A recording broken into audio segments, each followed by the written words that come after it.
Assalamualaikum warahmatullahi wabarakatuh. Saya Ismun Arif dari Forum News Network.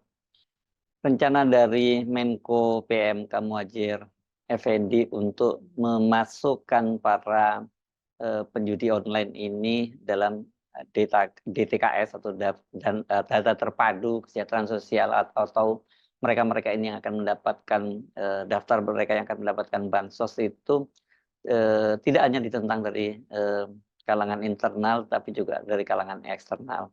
Sebelumnya seperti saya bahas, Menko Perekonomian Airlangga meskipun tidak secara langsung menyebut menolak, tapi dia menyatakan bahwa judol itu beda dengan ojol. Maksudnya judol itu judi online itu bisa beda dengan para ojek online. Tentu maksudnya dari Pak Erlangga kalau para sopir atau driver ojek online ini ya pantas mendapatkan bansos. Tapi kalau para pelaku judi online ini ya mereka tidak pantas untuk mendapatkan dana bansos gitu ya. Nah, selain Erlangga Hartarto itu Majelis Ulama Indonesia, kemudian para pengamat kebijakan publik, bahkan juga dari sosiolog atau dari kalangan akademisi melihat bahwa penjudi online ini beda dengan para masyarakat kalangan bawah yang selama ini menjadi sasaran atau target dari bantuan sosial. Dalam penilaian Ketua MUI bidang fatwa Profesor Asrun Niam Soleh, ini langkah yang dilakukan oleh pemerintah itu bukan tindakan yang tepat. Asrun Niam Soleh justru dia khawatir kalau bansos yang diberikan kepada para penjudi itu justru akan digunakan lagi untuk berjudi. Kita harus konsisten ya, di satu sisi memberantas tindak perjudian, salah satunya adalah melakukan langkah-langkah preventif. Di sisi yang lain harus ada langkah disinsentif, bagaimana penjudi justru jangan diberi bansos.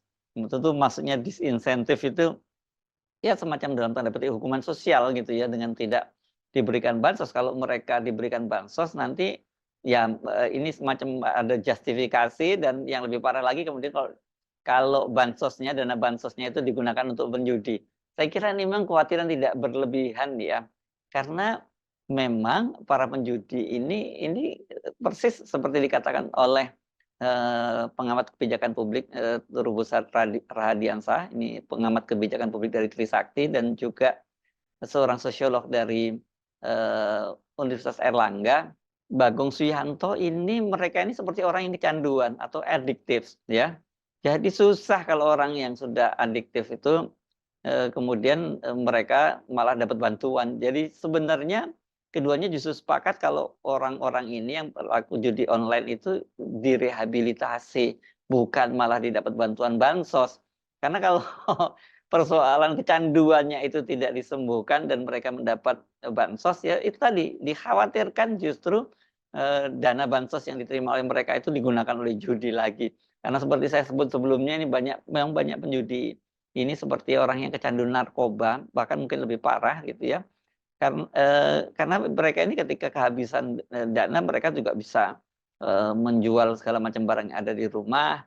Atau kalau dalam kasus seperti yang di Mojokerto itu, kasus polisi yang pelaku judi online yang dibakar oleh istrinya yang polwan juga, itu ya dia menghabiskan gaji ke-13 yang diterimanya begitu ya.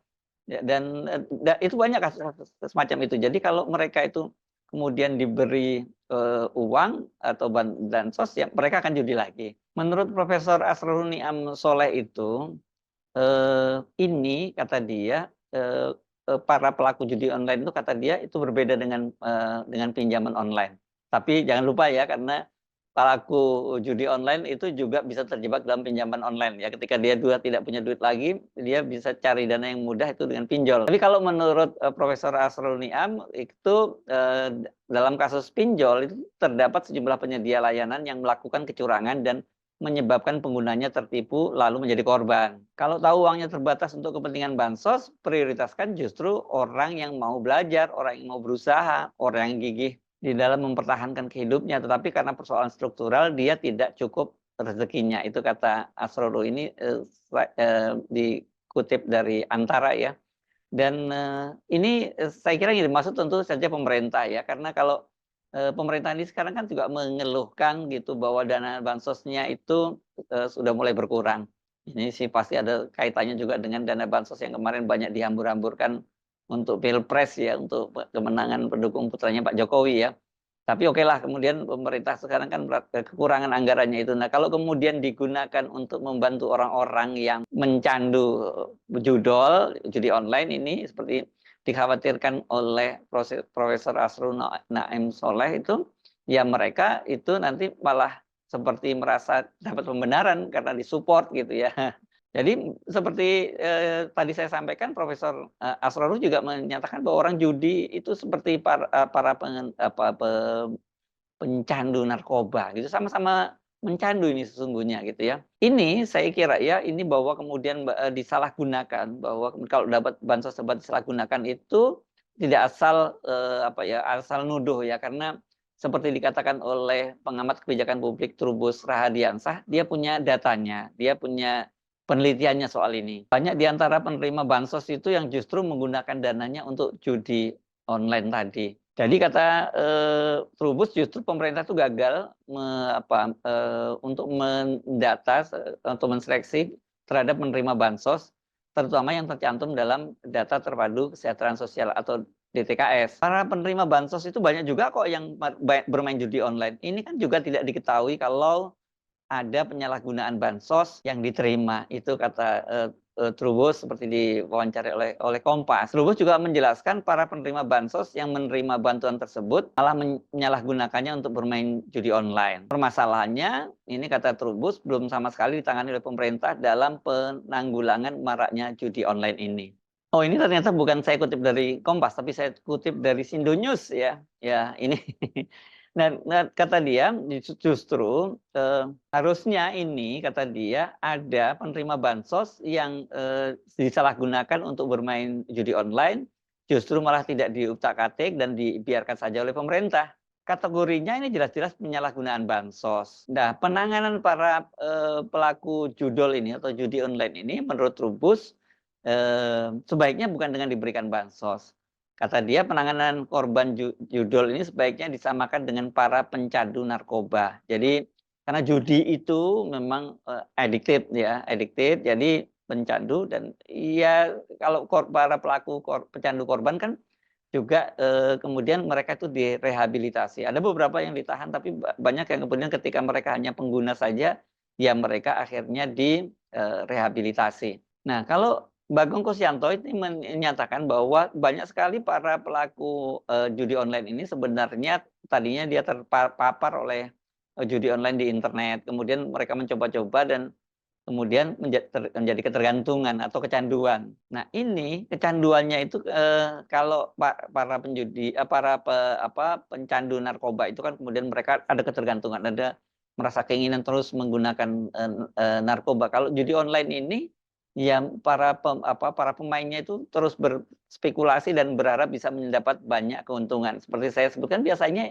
ini sesungguhnya juga ada triknya loh, ada kejahatannya yang dilakukan oleh para operator judi ini, karena mereka biasanya kalau ketahuan bahwa itu adalah pemain baru, itu mereka akan diberi kesempatan untuk menang, kemudian beberapa kali menang, dan biasanya mereka akan meningkatkan kemudian taruhannya semakin lama semakin banyak gitu. Dan konyolnya ini ketika nanti kita pertaruhannya, angka taruhannya makin banyak, kalau toh dia tidak menang lagi, dia masih terus penasaran. Kalau dia kalah masih penasaran karena dia merasa pernah menang begitu ya. Jadi dia tentu berharap nanti suatu saat dia juga akan menang. Jadi ini terus seperti itu, dan banyak kasus akhirnya mereka menggunakan semua dana yang ada, bahkan bukan dana miliknya, seperti yang terjadi pada kasus seorang perwira TNI di Maros di Sulawesi Selatan yang menggunakan dana pasukan untuk judi online. Jadi ya memang ini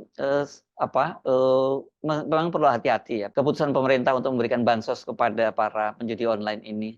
Saya kira kalau kemudian ini maksudnya tentu saja karena akibat judi online, kemudian ini banyak keluarga-keluarga yang menderita, dan kemudian juga mereka tidak bisa makan dengan baik, apalagi kemudian memikirkan sekolah dan sebagainya, dan pemerintah perlu merasa ini perlu ditanggulangi. Ya, saya kira mungkin mesti hati-hati sekali, karena apalagi kalau kemudian yang menjadi pelaku judi online adalah kepala keluarga. Nah, kalau kemudian diberikan bantuan dari pemerintah, ya bisa saja kemudian kepala keluarga ini menggunakannya bukan untuk memberi makan anak dan istri, tapi untuk dibuat judi kembali. Bisa aja niatnya wah supaya dia bisa menang banyak dan bisa mensejahterakan keluarganya, tapi nggak ada ceritanya para pelaku judi online itu yang kemudian bisa menang dan kaya raya karena memang sudah diatur dengan peralatannya dalam algoritmanya semacam itu gitu. Nah, ini soal judi online ini memang jadi soal yang sangat serius di Indonesia. Karena apa? Karena jumlah pelakunya banyak sekarang, bahkan terbanyak di dunia, ya bukan hanya di Indonesia, ini terbanyak di dunia. Dan kemudian omsetnya itu juga sudah sangat besar, dari tahun ke tahun semakin terus meningkat. Nah, ini saya kira pemerintah memang perlu memikirkan soal itu, karena ini bagaimanapun bisa menimbulkan suatu kerawanan sosial. Dalam situasi sekarang ini, ketika pemerintah sedang menghadapi krisis fiskal, ya kemudian rupiah juga terus melemah terhadap dolar, dan ini kemungkinan kerawanan sosial muncul, jangan sampai kemudian ditambah lagi dengan krisis yang dipicu oleh judi online ini.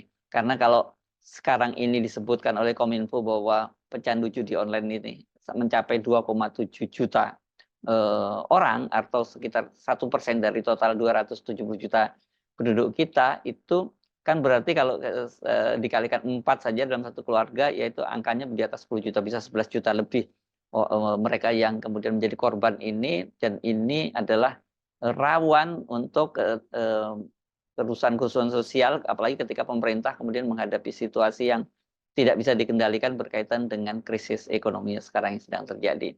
Jadi saya kira memang putusannya harus hati-hati. Saya kira niat Pak Menteri Menko Perekonomian itu tadi mencegah agar jangan sampai ini muncul persoalan persoalan dampak sosial yang serius yang baru di tengah situasi bahwa pemerintah juga harus bersiap-siap menghadapi krisis-krisis yang dipicu oleh krisis moneter. Ya, saya Semenarif dari Forum News Network. Sampai jumpa lagi. Assalamualaikum warahmatullahi wabarakatuh.